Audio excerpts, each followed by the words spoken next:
ఓం శ్రీకృష్ణ పరబ్రహ్మణే నమః.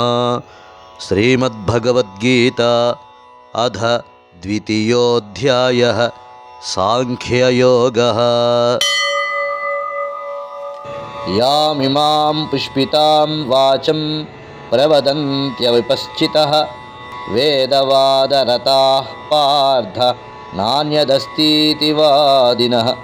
కామాత్మానః స్వర్గపరా జన్మ కర్మ ఫలప్రదాం క్రియా విశేషబహుళాం భోగైశ్వర్యగతిం ప్రతి భోగైశ్వర్యప్రసక్తానాం తయాపహృతచేతసాం వ్యవసాయాత్మికా బుద్ధిః సమాధో న విధీయతే. అర్జున, వివేకహీనులైన జనులు ప్రాపంచిక భోగములందే తలముల్కలై ఉందురు. వారు కర్మఫలములను ప్రశంసించి వేదవాక్యముల యొక్క బాహ్యార్థముల యందే ప్రీతి వహింతురు.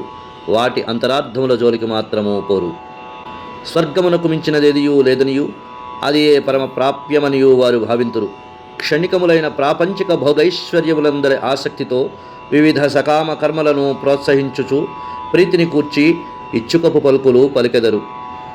ఆ ఇచ్చకపు మాటల ఉచ్చులలో పడిన భోగైశ్వర్యాసక్తులైన అజ్ఞానుల బుద్ధులు భగవంతుడు లక్ష్యముగా గల సమాధియందు స్థిరముగా ఉండవు. తెలుసుకొనుము,